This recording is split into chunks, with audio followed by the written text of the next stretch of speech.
नमस्कार साथियों, स्वागत है आप सभी का। रीट राजस्थान अध्यापक पात्रता परीक्षा 2024-25 रीट लेवल 1 वाले जिनके लिए मॉडल टेस्ट पेपर देख रहे हैं उत्कर्ष क्लासेस की, ये मॉडल टेस्ट पेपर नंबर 5 है, जिसमें हमने पार्ट 1 और पार्ट 2 अपलोड कर दिए हैं। प्ले लिस्ट में जाइएगा, वहाँ जरूर इस मॉडल टेस्ट पेपर को देखिएगा। बाल विकास एवं शिक्षा शास्त्र CDP के 30 क्वेश्चन, लैंग्वेज फर्स्ट हिंदी के 30 क्वेश्चन, लैंग्वेज सेकेंड संस्कृत के 30 क्वेश्चन, इन 90 क्वेश्चन को हम डिस्कस कर चुके हैं। आपके अगर लैंग्वेज इंग्लिश है तो इंग्लिश को ये PDF आपको टेलीग्राम पर मिल जाएगी। टेलीग्राम की मैं नीचे लिंक दे दूंगा डिस्क्रिप्शन में, वहाँ जाकर आप जरूर जुड़िएगा। आज हम इस क्लास में डिस्कस करेंगे आपके मैथ और पर्यावरण अध्ययन सब्जेक्ट है उनके बारे में। एक्सप्लेन सही थी, मॉडल पेपर है तो अंत तक जरूर देखिएगा। क्लास अच्छी लगती है तो लाइक करें, चैनल पर नए तो सब्सक्राइब भी करें और जुड़े रहें हमारे साथ। मैथ खंड 4 आपके 30 क्वेश्चन मैथ से जुड़े हुए, जिसमें 10-12 क्वेश्चन लगभग आपके शिक्षा शास्त्र के सवाल आते हैं, बाकी के मिलान वाले हैं। तो आप इनको टेलीग्राम पर इस PDF को देखकर जरूर मिलान करिएगा। मैं शिक्षण शास्त्र गणित के हैं वो क्वेश्चन है वो यहाँ देखूंगा। 111 नंबर क्वेश्चन है वो शिक्षण विधियों से जुड़ा हुआ है, और फिर सब्जेक्ट आपके EVS उसके 30 क्वेश्चन देखेंगे।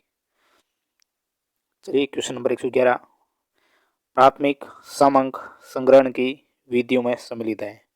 यानी प्राथमिक आंकड़े हैं, उनको अगर संग्रहण करना है तो कौन सी विधियां काम में लेंगे? प्रत्यक्ष व्यक्तिगत अनुसंधान, अप्रत्यक्ष मौखिक अनुसंधान, संवाददाताओं से सूचना प्राप्ति, या ये सभी? तो इन सभी से हम प्राथमिक आंकड़े ग्रहण करेंगे। यह सारी विधियां प्राथमिक आंकड़े ग्रहण करने की। नेक्स्ट क्वेश्चन नंबर 112, क्रियात्मक गणित का महत्व है। क्रियात्मक गणित है, इसका क्या महत्व है? ये सवाल है कि प्रत्यक्ष अनुभव, स्वयं करके सीखना, अवधारणाओं का स्पष्ट एवं स्थायी होना, या ये सभी? तो ऑप्शन डी, ये सभी क्रियात्मक गणित के महत्व है। क्रियात्मक गणित द्वारा प्रत्यक्ष अनुभव के साथ छात्र इसमें स्वयं करके सीखता है, जिससे अवधारणाएं वो स्पष्ट और स्थायी हो जाती है। 113वां क्वेश्चन है कि मूल्यांकन की परिमाणात्मक प्रविधि का उदाहरण है। यानी मात्रात्मक कौन सी प्रविधि होगी? साक्षात्कार, संशय अभिलेख, प्रायोगिक परीक्षा, या क्रम निर्धारण मापनी? ऑप्शन सी, प्रायोगिक परीक्षा है वो परिमाणात्मक है, यानी संख्यात्मक प्रविधि भी इसको कहा जाता है। साक्षात्कार, संशय अभिलेख, क्रम निर्धारण मापने, ये सारी गुणात्मक प्रविधियां मानी जाएगी, यानी इनमें गुण देखे जाते हैं ज्यादातर। नेक्स्ट 114वां क्वेश्चन, निम्न में से गणित की भाषा का अंग है। गणित की भाषा सूत्र, संकेत, चिन्ह, संख्या, संख्यांक, चर, या ये सभी?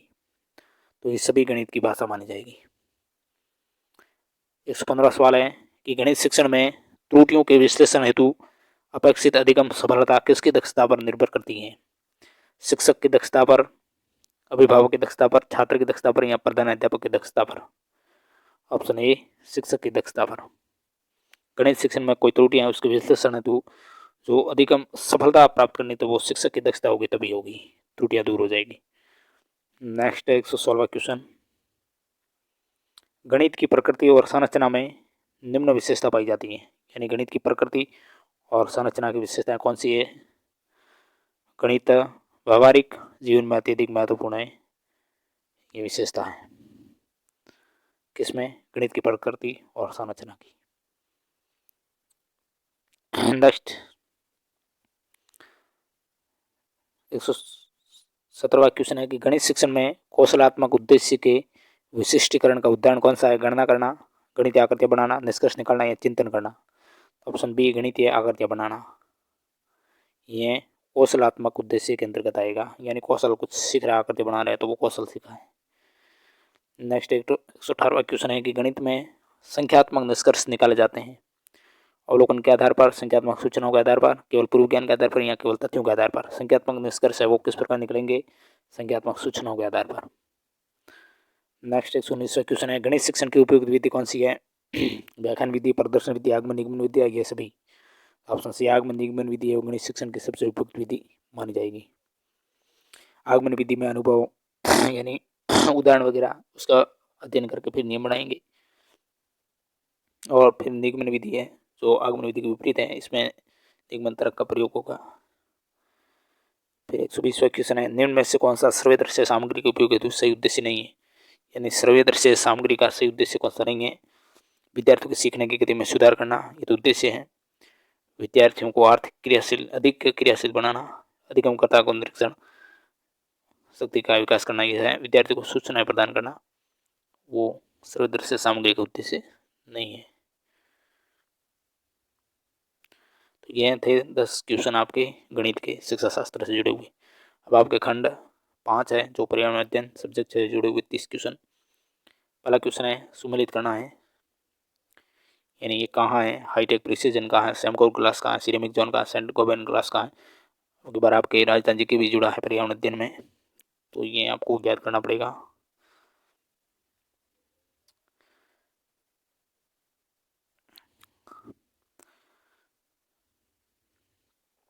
मिलान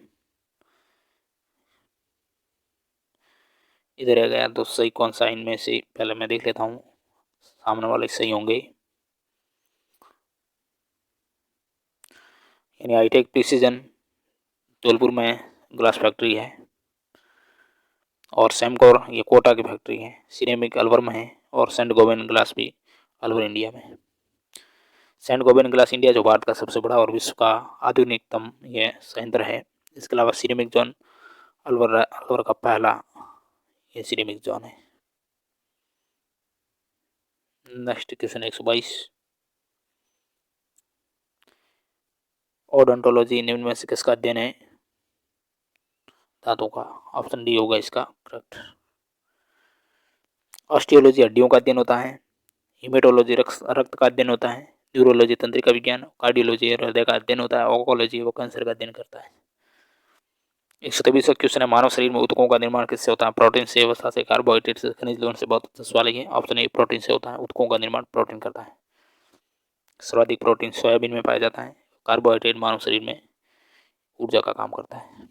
एकमात्र लोक देवता जो कभी भी थे, मलिनाथ जी, हड़बू जी, रामदेव जी, बाबू जी, रामदेव जी, इनके द्वारा रचित ग्रंथ 24 वाणियां। नेक्स्ट क्वेश्चन है कि राजस्थान के कुल कितना % भाग पर मरुस्थल विद्यमान है। ऑप्शन बी 61.11% पर।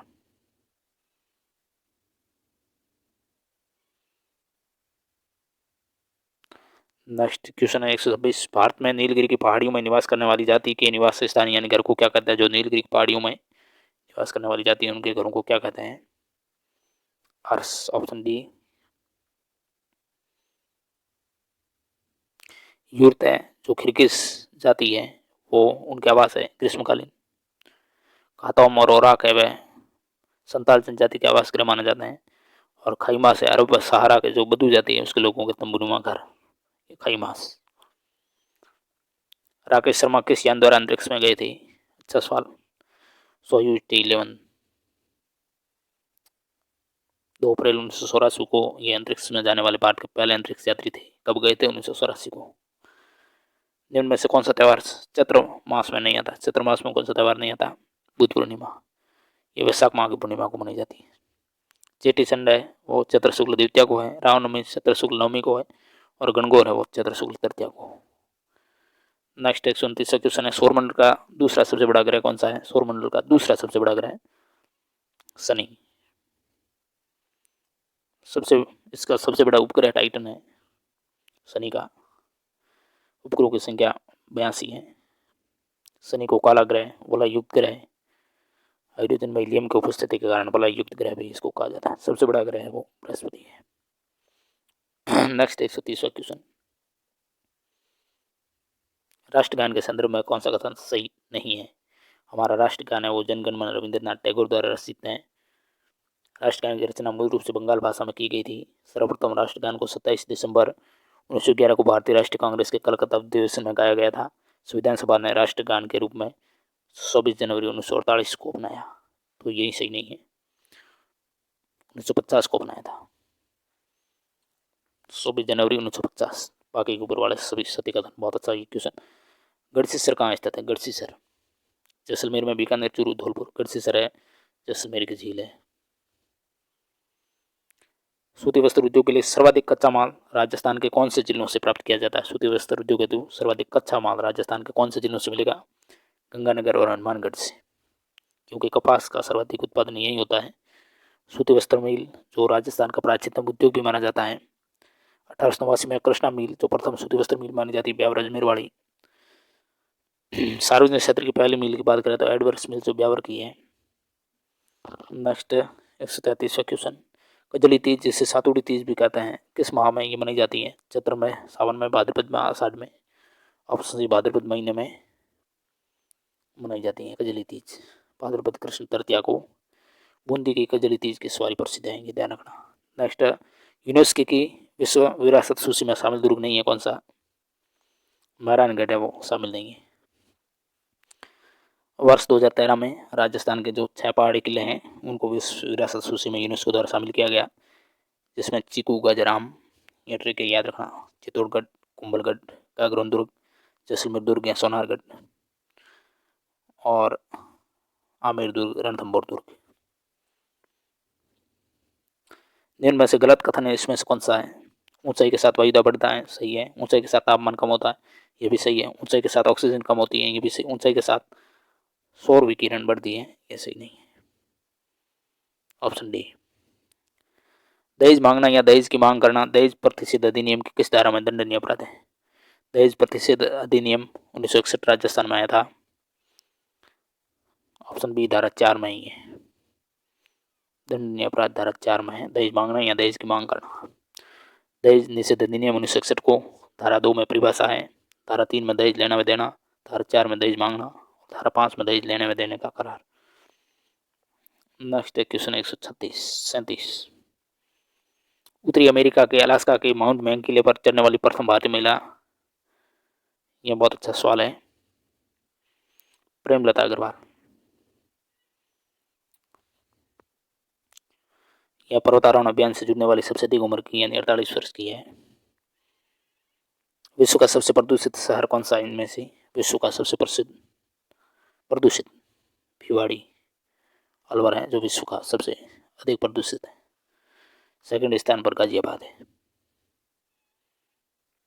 पश्चिमी राजस्थान में कृषि के लिए जल संरक्षण हेतु बनाई गई संरचना वो क्या कहलाती है? वो कहलाएगी खड़ीन।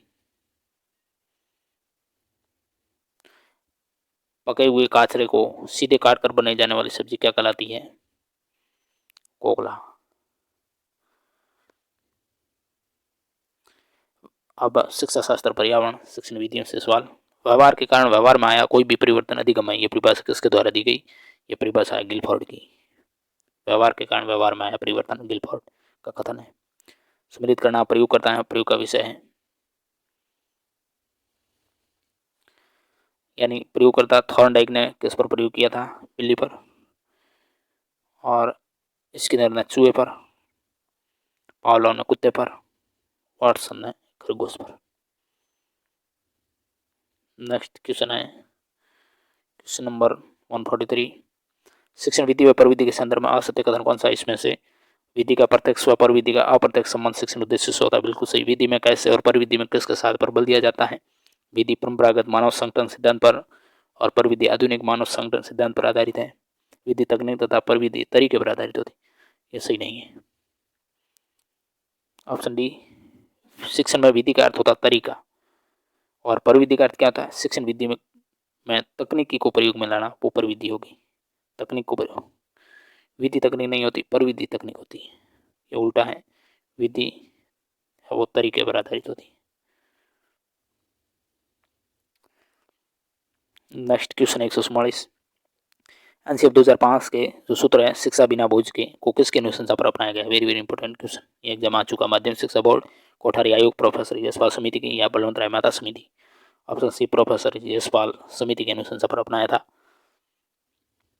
नेक्स्ट क्वेश्चन है एक विषय पर सर्वाधिक और आधुनिकीकृत सूचना किस स्रोत से प्राप्त होती है? विश्वकोश से, इंटरनेट से, नवीनतम अकादमिक पत्रिकाएं या अंतर्राष्ट्रीय सम्मेलन से? ऑप्शन बी इंटरनेट से। निम्न में से टोपोलॉजी का प्रकार नहीं है, प्लांट टोपोलॉजी नहीं होती। इसके अलावा टोपोलॉजी 5 प्रकार की होती है, स्टार, मैश, बस, ट्री और रिंग। संप्रेषण की प्रमुख समस्या नहीं है, कौन सी नहीं है? संप्रेषण चैनल की उचित गुणवत्ता, यह संप्रेषण की समस्या नहीं है। संप्रेषण का तात्पर्य क्या होता है? सूचनाओं का आदान प्रदान करना और सूचनाओं की समझ, कुशल संप्रेषण होता है, उसमें संप्रेषण चैनल के उचित गुणवत्ता ये समस्या नहीं होकर के ये गुण माना जाएगा। Next 148वां question,